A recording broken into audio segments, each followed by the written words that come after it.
Hey, this is Real Talk, and today we talk body dysmorphia, or BDD, or body dysmorphic disorder.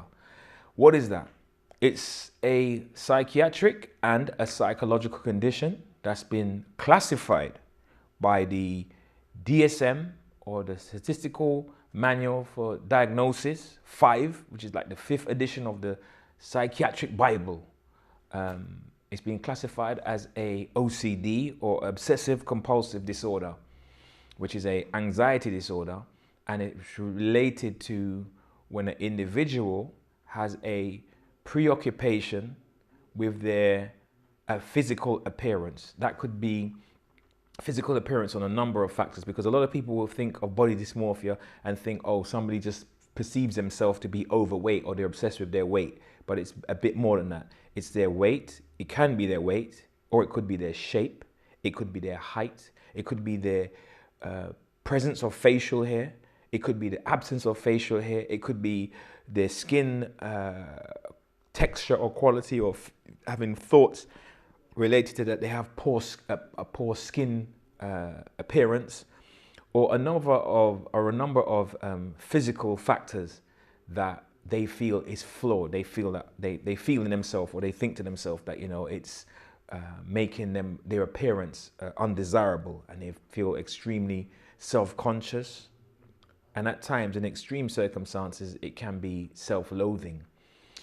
I have spoken with a number of peers who are psychologists or psychiatrists, and some, I've heard it said, perceive it as more of a Western phenomenon, and in some senses say, what are the reasons for this? Some people think that people in the quote-unquote developing world, or parts of what is referred to as a developing world, have more pressing factors of life to take care of: food, clothing, and shelter.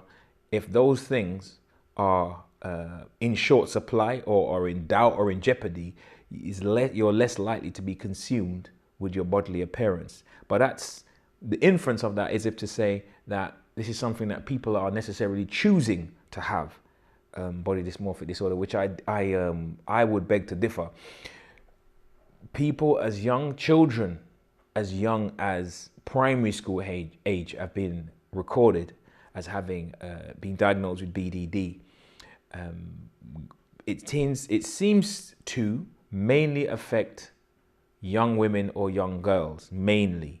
However, there is totally substantiated cases of men of various ages having been diagnosed with BDD. But oftentimes it is women or females that are affected. Also, there's something known as, or there is a variant of BDD, which is called muscle dysmorphia. This tends to be something that is, as you can imagine, mainly experienced by men, oftentimes younger men. And again, it is a real psychiatric condition. It's different from when we use this term in popular culture, oh, he's obsessed. It's different from when somebody just has a really intense liking for, or awareness, and just really into a particular thing. But muscle dysmorphia, signs and symptoms, what are they? Somebody can be obsessed with the absence of their athletic build, or the presence of the absence of an athletic build, or the lack, or what they perceive as a lack of muscularity, forever chasing that six-pack, or thinking that they're overweight, or that they don't look athletic when they quite possibly do. It can lead to obsessive dieting regimes, obsessive training regimes. And remember, this is for people who are not necessarily in competitive sports, but just this obsession for the look, for the aesthetic. So the dieting and the training is not based on being enhancing their performance, or trying to make weight because it's a combat sport and it's a weight classification or something of this nature, or based on long hours of training because of need for endurance. This is strictly based on trying to achieve the ideal physique. And in extreme cases, it can even lead to the abuse of anabolic steroids. Now, there are treatment plans or methods of treatments available for somebody experiencing either of these psychiatric conditions. But one of the things to bear in mind before we even go there is that because it's an anxiety, anxiety type disorder, even with the best will in the world, if you have somebody who you know is experiencing this or experiencing these symptoms, and you try to, let's say, assure them that this is not the case, that, you know, they look fine, their skin is fine, their nose is not this particular way, that they can see this particular ridge or whatever it is, a thing that they're obsessed about, and they feel compelled to keep touching. They're obsessed with the mirror, or at times they hide from the mirror because the mirror is a reminder of this particular condition, this particular bodily organ or thing about themselves that they don't like. As much as you try to assure them, reassurance doesn't work. It just doesn't work in a sense of it doesn't even surgery doesn't seem to really hold work. If somebody feels like they have a problem with a particular part of their body, for example, and they was to go as far as to have surgery to have it removed or have it altered, it doesn't mean that they're going to necessarily turn around and be happy. They become obsessed with the new form, or the surgery wasn't quite right. And as I said, it's more of a psyche. It's more not about the fact if there is a problem, but their perception of the fact. So one of the treatment plans is that they can be given, if somebody has this kind of condition, they can be assessed by a general practitioner, a qualified medic, and they can be diagnosed with medication that treats anxiety, or they can be given talking therapy. They can be given access to talking therapy. The preferred therapy for anxiety disorders is cognitive behavior therapy, or one of the models of cognitive behavior therapy, or a combination of both. As I mentioned before, there are some people who feel like because BDD is a Western phenomena,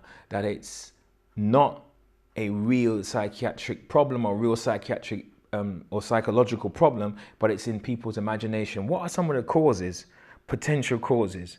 They are quite unclear, in the sense of, is it the individual having a anxiety disorder that is manifested in this particular way, or is it external stimuli? We do know, we can't blame the media, but we do know that images of beauty and standards that are prevailing in the popular culture, in the media, on the billboard, throughout Western society in particular, they hold certain ideals for men and certain ideals for women in terms of physical aesthetic. And this is why some would say there's a correlation. It's not enough to establish a cause and effect, but at least this is, when we establish correlations in research, we say there's a correlationship, so it's something of interest. Maybe we need further research to see if there is a direct causal link between what people are exposed to, the standards that are held up, and how it influences them. But been a pleasure. Like I said before, if you know somebody who's experiencing this condition and you want to encourage them to do the right thing, possibly to speak to their GP, who is a qualified and trained medic, as a first port of call. I hope to see you next time for another edition of Real Talk.